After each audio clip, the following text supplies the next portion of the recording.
Welcome, everybody. We're doing another fun episode of Indie Reads Aloud. This is episode 244. We're having a great time sharing new authors and their work with you. Today, I have a new author in the room with me. I met this gentleman at the Eastern Market Book Festival not too long ago in Detroit. He came all the way from California, and I'm so glad he did because he's such a nice guy. You're going to love him. His name is Rohan, and I'm so glad you're here. Thank you. Thank you so much for having me, Diana. It's wonderful Now, to be here. I'm not gonna butcher your last name because I know I will. So I'd like you to pronounce your last name for me. Yes, my name is Rohan Srinivasan. So See, I knew I would get that wrong. There's no way I would have gotten that right. But I'm glad that you're here. And I think it's really cool that you have a Lord of the Rings name. So you need to thank your parents for that. yeah, I don't know if they were inspired by Lord of the Rings, but it definitely has come in handy when telling people what my name is. Absolutely. So tell me a little bit about you. How did you decide that you were going to write a novel? Yeah, so I've always been a born storyteller. I acted in high school, and then in college, I was studying film and television production. And so originally, I actually intended this concept to be a screenplay. But when I started working on it, the themes and the characters and the world was just too large. I felt to be contained within a screenplay. And also knowing the scope of the story, I knew it would be many, many, many years before a screenplay like this could be even produced. And this was a story that I felt I needed to tell now. Um, so so I started writing the book and then just continued going, became obsessed. And We all do. yeah, and then like 5 years later, it became a novel. So Okay, so you were at this for 5 years. yes, So you developed the idea out of a screenplay. So did it take you the 5 years to go from concept to novel, or did you spend a chunk of that time working on the screenplay itself? well, I never actually. I mean, I started the screenplay. I never really completed it Okay. because it was pretty early on. I was like, yeah, this is just not going to work for this idea, and I didn't have Yeah. a full grasp of where I wanted the story to go. I felt like I needed to explore the emotions and the psychology behind the characters within prose first. So I did pretty much just dive in straight into a prose format. And the first draft, I went in with very little outline. I just had a few key scenes in mind and just sort of let my mind go. Of course, it was chaos. And Yes. before the second draft, that's when I really started to take the ideas from the first draft, rejigger them, make them work, and come up with a much more cohesive idea as to where I was going to go. But yeah, the first draft, it took me around 2 years to write that, so it was a lot of like stopping and starting again, and Oh, we all understand starting and stopping. Oh my gosh. yeah, yeah. That's very cool. So give me the general premise for your book. What is this story about? Yeah, so it's a adult literary fiction novel. It's a coming of age story, a family drama with a bit of magical realism woven in. And the basic premise follows this boy named Akash who grows up on the East Coast in this very tight knit community of South Asian immigrants.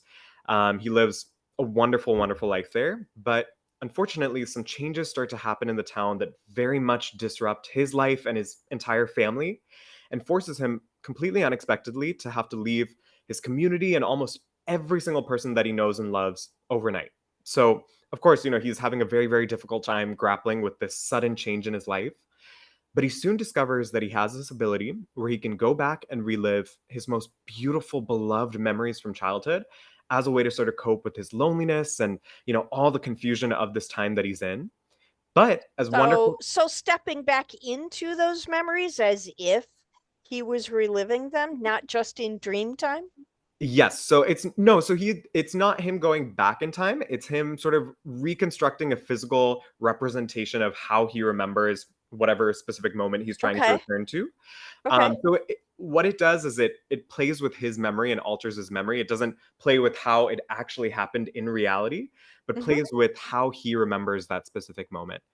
So, basically, the whole point is that as wonderful as this ability is, it comes with a really, really dangerous risk that, if he Sure. forgets any details of these memories that he's trying to relive, really bizarre, surreal things replace whatever he's forgotten. And his memories then become this weird intersection between what actually happened in the past and whatever surreal things his imagination wants to create. So he has to make a choice whether the comfort this ability provides in letting him return to these happy days of his life, whether that's worth taking the risk of permanently altering how he remembers his childhood and his past. So a very, very Which would emotional tale. then seriously impact his future, right? I mean, Yes, tomorrow can be yes, seriously impacted if you choose to understand what happened yesterday in a different way. exactly, exactly. And it's also a sense of confusion as to who you are in the present if you can't pinpoint who you were in the past. So it brings a lot Yeah. of disillusionment in the current moment. Yeah, there's a lot of interwoven identity concepts there. Exactly, Who are exactly. you now as opposed to who did you used to be, and how did who you used to be prepare you or help you to become who you are now? Mm-hmm, Or mm-hmm. those are some really interesting entanglements that you've created. Yes, yes, yeah. And what I really wanted to do with this novel is bridge that idea of how we let the past construct our future and construct our present and our future, and how the past is constantly getting rewritten in our minds on an individual level, but then also sort of connecting that idea to how it works on a larger cultural level, where immigrant communities and how they understand culture constantly gets rewritten over time. So my Sure. my novel is about bridging the parallel between those two concepts. I think it's amazing. What a Thank you so great much. idea. I'm so excited to hear some of this. Yeah. I would love to hear you read for a little bit and then we'll talk again after. Yes, sounds wonderful. So, Rohan is going to read from his novel, An Imagined Life. Please, when you're ready, take the microphone and read aloud. A man stuffed as much of his life as he could within his tweed suitcase. He packed the possessions he could not do without: spare clothes, brass idols of Hindu deities, a photo of him and his wife on their wedding day, and figured the rest he could purchase at his destination. He mentally went through his neighbors, friends, and ex coworkers, confirming to himself that he had said all his necessary goodbyes. Then he kissed his pregnant wife, the only one he desired to see again, on both her forehead and belly. She fed him a spoonful of sugar and yogurt, praying for his good fortune. Once he stepped out of his Bombay flat, the man waved at the children frolicking near the end of his complex and gifted the kind watchman a box of laddus he had purchased earlier that morning. He inhaled deeply, letting the salty, dusty, humid smell of the city fill his nose, unsure when he would get a whiff again.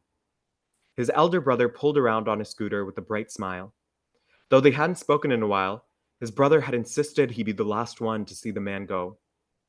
On the ride to the airport, his brother eagerly recited what he knew about New York. He told the man that he was a lucky son of a bitch to have an opportunity like this, and that he would be a fool if he ever moved back.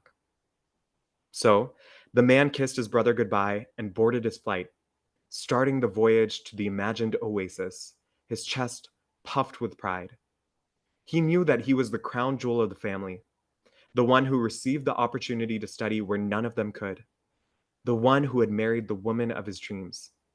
The man looked out at the clouds floating alongside him, exhilarated by the prospect of his future.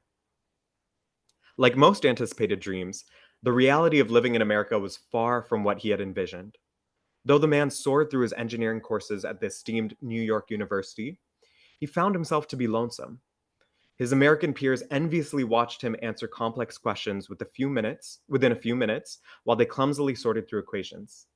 Friendships formed among the low-ranking students, and they withdrew themselves from the foreign one occupying the top spot. While his classmates went to chase lust at bars on a Thursday night, the man stayed in his cramped, acrid apartment in the Bronx, pouring through textbooks. Despite his initial enthusiasm to move away, the man began to miss Bombay. Distracting himself with his studies was the only way he could cope with the biting separation from his homeland. He tried his best to love his new surroundings. He spent a few hours every weekend exploring the turbulent metropolis that was Manhattan, but it provided him little satisfaction when he had no one else to share it with. His wife would send lengthy letters of the happenings in her life, chronicling the squabbles of their neighbors and the highs and lows of raising an infant daughter. He would reread the letters countless times, helplessly clinging on to every word that provided him a window into his old life. As every penny was going toward his education, a trip home was out of the question. He spent many nights crying over his solitude. The man secretly harbored a desire to relinquish his dream of staying in America, but the voice of his brother played over and over in his mind, once again reminding him how lucky he was to be here. His pride was replaced with a crippling sense of duty to chase after a life his relatives were unable to pursue themselves. He and his wife had discussed her moving to America after a year, but she was content with her life in Bombay. She piled on excuses to postpone leaving. Her mother and aunt lived less than a mile away from her, and it was better to raise a baby around familiar faces. She promised to come once he graduated from his program, but even when he obtained his degree with honors and secured a civil engineering job in Manhattan, she told him that she could only move once he had a community she could rely on. Their daughter was attached to Bombay folks. A transition would be difficult for her. His wife encouraged him to come back, and though he considered it, the paycheck he received every couple of weeks elicited the torture of his brother's words. His salary was greater than it would ever be in India. The life he needed to build for his wife and daughter had to be in this country. Regrettably, the burden of saving up for a house replaced his educational costs, and a trip to Bombay was still unjustifiable. Years passed, and his loneliness grew worse. The man had lost sight of himself in the relentless activity of the boroughs, surrounded by thousands of nameless faces that rushed past him without any acknowledgement. One Saturday, he woke up without any plans for the day and decided he wanted to get away. No, he needed to get away. Something deep within him, a sort of divine responsibility, propelled him to leap out of the bed he usually moped in, put on a fresh set of clothes, and walk outside. He bought a railway ticket without checking where the train was headed and got off at a random station. He boarded a bus, traveled for a while, hopped onto a different one, and disembarked when he felt like it. He walked and walked through suburbia, losing track of time. He saw homes with big yards and tiny shops with families in them. He breathed in the subtle sounds of the open space, the rustle of leaves on the oak trees, the singing sparrows flittering above him. He walked and walked until there were no more sidewalks or homes or shops around him, until he was delicately tailing the edge of an isolated road. A dirt pathway appeared before him, veering off into a broad, uncultivated thicket of trees. Golden afternoon light rained through the yellow leaves. A collection of butterflies and bees swam around him. He trusted his instinct to explore whatever was at the end of this alluring, solitary path. What he found was an unexpected space, an unnamed town with worn down buildings and empty roads. The almost abandoned neighborhood had one central street with two biker bars and a slew of closed businesses. A few cul-de-sacs branched out from the main road with dilapidated houses that looked as deserted as the businesses. It was a sleepy community, one most would not take a second look at. But the man was intrigued. He felt a pull to the settlement so far removed from established civilization. Disillusioned with the chaos of metropolitan life, he envisioned what his future could be like if he moved to a malleable place. In this town, there was no precedent on how life should be, only opportunity as to what it could be. He believed that God had willed him to find this quiet area. He had a vision, and if he could figure out how to bring others, if he could build a community of his own making, he could convince his wife to come. He would finally have found the perfect location to raise his daughter. After tracing his way back to the Bronx, the man contacted the only other Indian immigrant he knew.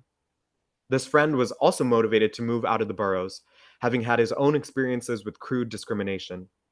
Still, he hesitated when he saw the empty strip the man was so excited to show him. Although he admired the vision, the friend was uncertain that others would follow, especially given how difficult it would be to connect to Manhattan for work. The man confidently persuaded his friend, once again recounting how spiritual his discovery of this land had been. The friend caved and joined his project. They were the pioneers, the first immigrants to move to this relatively unknown place. The man continued his job, waking up very early to leave for Manhattan and returning to his new home late in the evening. His friend refurbished a home appliance shop along the central street and convinced his cousin in the New York area to relocate as well. Like wildfire, word of mouth carried the news through a tiny network of Indian, Pakistani, and Sri Lankan immigrants. One by one, new faces found themselves drifting to this remote area, hoping to find some semblance of their dearly missed homeland among other outcasts. Anyone who was wary to move needed to talk to the man for only 5 minutes to be convinced that it was worth it. Hoping to expedite the formation of this budding neighborhood, he lent money to folks who needed some financial support to buy and renovate their homes. He sacrificed the funds that would have been used to visit India with the sole objective of relocating his family as soon as possible and ensuring that his wife wouldn't feel as lonely as he had after moving. Soon, novel businesses were built along the central street, otherwise known as Main Street, and large families occupied almost every house within the cul-de-sacs. 10 years had passed since the man had left his home. 10 years since he had last seen his wife. He cried when he saw her and his daughter emerge from the arrivals area at the airport. He fell at his wife's feet and kissed his daughter's face for the first time. He packed their luggage in the back of his vehicle and drove them to the refuge he had built for them. Over time, this pocket of houses and businesses became a hub of South Asian immigrants, a home for lost souls seeking familiarity within a foreign land. This story of the man, my grandfather, my azoba, was often told at gatherings within the town. Even though he had passed on a few years before I was born, I was fully aware of his brilliance and sacrifice. Our neighbors still regarded him with utmost respect. He was the glorious founding father of the town. Okay, thank you so much. That's amazing. Wow, what an emotional reading. That was incredible. Thank you so much. So sensorially tactile. I mean, I got goosebumps listening to you read. That's an amazing. I'm so glad I bought your book. Thank you. Yes, excited That's for you to, wonderful. yeah, see the whole story. This is just one small micro story within, the larger complexity of this community. So, The the strength, I mean, I know this is fiction, I get it, but I also know that it mirrors a lot of real life experience. mhm, And the mhm, idea that this man would be away from his wife and daughter, a daughter he never got to meet, for mhm, 10 years mhm. because he's planning for a future, that takes, I think, such amazing courage.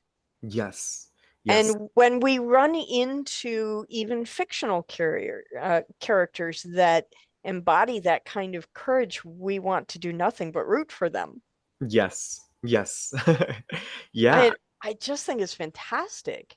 yeah. Um, so where did you get this original idea? Is this a story that came to you based out of a real life situation in your life, in your family, your neighborhood, or was it an idea that was germinated in your community Mhm. and then you took it to the next place? How did that happen? I'm super curious about that.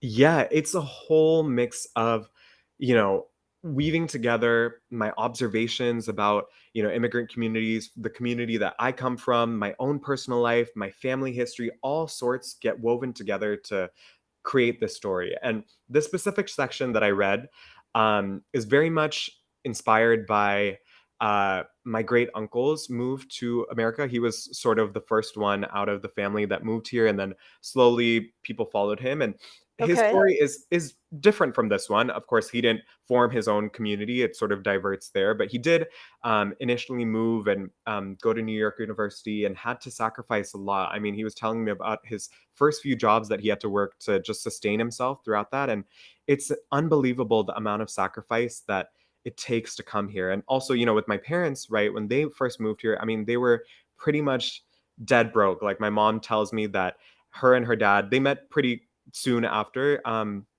she moved here for graduate school, but they for their dates and stuff, they had to share a kid's scoop of ice cream because they couldn't afford to get their own, Wow. separate ones. And that the amount of sacrifice that it takes and the vision for the future that you're trying to build, I think Sure. that it's something that many immigrant families, especially the ones that originally move here, not I mean, of course, within second and third generation, that's still there is still that sense of sacrifice, but especially with the ones that, first make that, push to come here, it Right. takes such vision and such courage, and that's what I wanted to capture within this specific section of the story. Well, you absolutely did that. I mean, Yes. holy moly, you did that wonderfully. There's a film you may be familiar with because you study film called The American President No, I with haven't. Michael Douglas. Okay. And it's a fabulous film, and I recommend everybody see it. But there's a line in there that I think really speaks to the story that you're telling. And Mhm. the line is he plays Michael Douglas plays the president, and he says, um, American citizenship is advanced citizenship. You have to really want it. You have to work for it. Mhm. It Mhm. requires character and that kind of thing. And I just listening to your story, I thought, this is not just an immigrant story. This is an Yeah. everyone story. We all have to make those decisions and those choices to be in this place. Yes, and put yourself in positions where you may be separated from home, from things that are familiar, from, you know, life that you know. You have to take that leap out, and deal with the loneliness that comes with it. And that's, what that small section that I read really captures is that for him, the trade-off of, pursuing this life is being separated from everyone that he knows. And it's not just his family, but it's also those small things. It's the sights and the smells and just what it Sure. feels like to see a rickshaw out on the street or hear the commotion of this, of Bombay because it's functions very different than here. Or, in Bombay, there's so many people that flit in and out of your apartment like it's their own as well. And that sense of community is very different than it is here. So just all those little moments that make up what Yeah. the life that you have to use that as a trade-off. And as you said, I think that's something that, of course, immigrants, families have to undergo, especially when there is that cultural divide. But many people, when you take risks to, pursue whatever it is you want to pursue or choose a life Hmm. that may be unfamiliar, you have to take those risks and make those sacrifices. So it is something that is deeply And relatable. it takes a great deal of courage and a great deal of self-belief, right? I mean, Yes. this man you talked about in the section you read today, he had his doubts, he had his frustrations, he had his low moments, and at the same time, that idea of making a community that his wife and daughter could be comfortable and proud in Yes. was that motivating factor. I think that's an amazing story to tell. Yeah. Yeah. Yes. What was your favorite part about writing this book? So I think for me, um, one of my favorite parts was having and owning my story and having the creative freedom to do so. So as I mentioned, I did work in film, Hmm. and I worked jobs and internships, and through my classes and stuff, saw really how the industry ran. And a large part of the job was working with the business side of film and seeing how the business side can sometimes ruin the freedom and creative expression of artistry. Sure, And yeah, it was very frustrating for me as someone who cares so deeply about my work and has taken this leap into this artistic field because, I care so much about my art and how it's represented and, put out right. into the world. And so for me, when I worked on my book before going to my job or going to class, or, it saw me through many different stages of my life. But whenever I was working on this book, it was just this private hour that I had to just get in touch with myself and my understanding of myself and my understanding of the world. And no one was telling me how to write or what I could and couldn't say, or, it was my space and I was in control.